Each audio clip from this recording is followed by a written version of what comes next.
మరోవైపు జెలోసిల్ మాత్రలు వేసుకున్నా కూడా తగ్గని కడుపు మంట చంద్రబాబుదని జగన్ సెటైర్లు వేశారు. వైసీపీ ప్రభుత్వంలో మంచి జరుగుతోందని చెప్పిన గీతాంజలిని సోషల్ మీడియాలో వేధించి చంపారని ఆరోపించారు.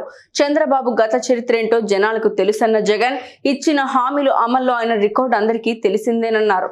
మన ప్రభుత్వం వల్ల తనకు మేలు జరిగింది అని చెప్పినందుకు, మన ప్రభుత్వం వల్ల తనకు మేలు జరిగింది అని చెప్పినందుకు నా చెల్లెమ్మను గీతాంజలిని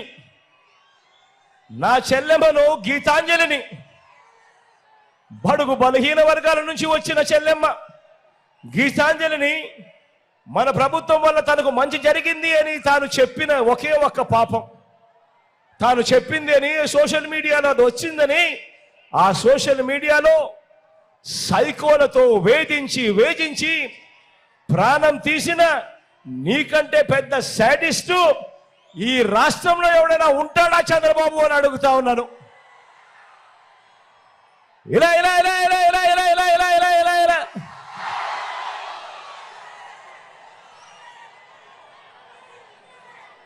మన ప్రభు ఇంతటి దారుణంగా చంద్రబాబు నాయుడు గారు మరి ఇలాంటి వ్యక్తి, ఇంతటి దారుణమైన వ్యక్తి 14 ఏళ్ళు సీఎంగా చేసి కూడా తన పేరు చెబితే ఒక్కటంటే ఒక్క మంచి కూడా గుర్తుకొస్తుందా అని అడుగుతా ఉన్నా నేను మిమ్మల్ని అందరినీ కూడా. రెండు చేతులు పైకెత్తారా? ఇలా ఇలా ఇలా ఇలా ఇలా ఇలా ఇలా చంద్రబాబు పేరు చెబితే ఒక్కటంటే ఒక్క స్కీమ్ అయినా గుర్తుకొస్తుందా అని అడుగుతా ఉన్నా. ఇలా ఇలా ఇలా ఇలా ఇలా 14 ఏళ్ళు ముఖ్యమంత్రిగా చేసిన తర్వాత తన పేరు చెబితే ఒక్కటంటే ఒక మంచి కానీ, ఒకటంటే ఒక స్కీము కానీ పేదలకు గుర్తుకొచ్చే పరిస్థితే లేని ఈ చంద్రబాబు మనకు ప్రత్యర్థి. మరో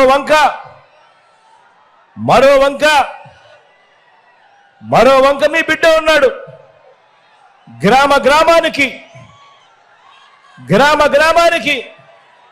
నగరానికి రాష్ట్రంలో ఉన్న ప్రతి ప్రాంతానికి ఇంటింటికి మనిషికి అన్ని సామాజిక వర్గాలకు, రైతన్నలకు, వృత్తి వర్గాలకు, పిల్లలకు, అక్క చెల్లెమ్మలకు, అవ్వ తాతలకు, సమాజంలో ఉన్న ప్రతి ఒక్కరికి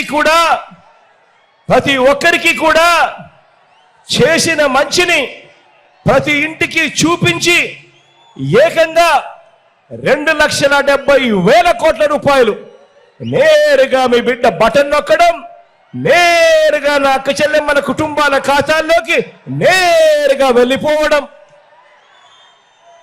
ఇంత డబ్బు నా అక్క చెల్లెమ్మల కుటుంబాల ఖాతాల్లోకి నేరుగా పంపించిన మీ బిడ్డ మేనిఫెస్టోలో ఎవరైనా కూడా గతంలో చూసిన పరిస్థితులు ఏమిటి అనంటే, ఎన్నికలప్పుడు మేనిఫెస్టో చెప్తారు, ఎన్నికలప్పుడు రంగురంగుల ఆశలు కల్పిస్తారు.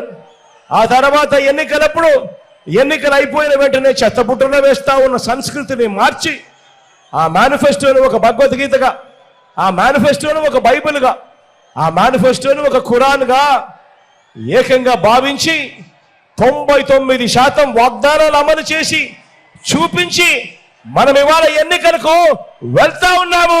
సిద్ధం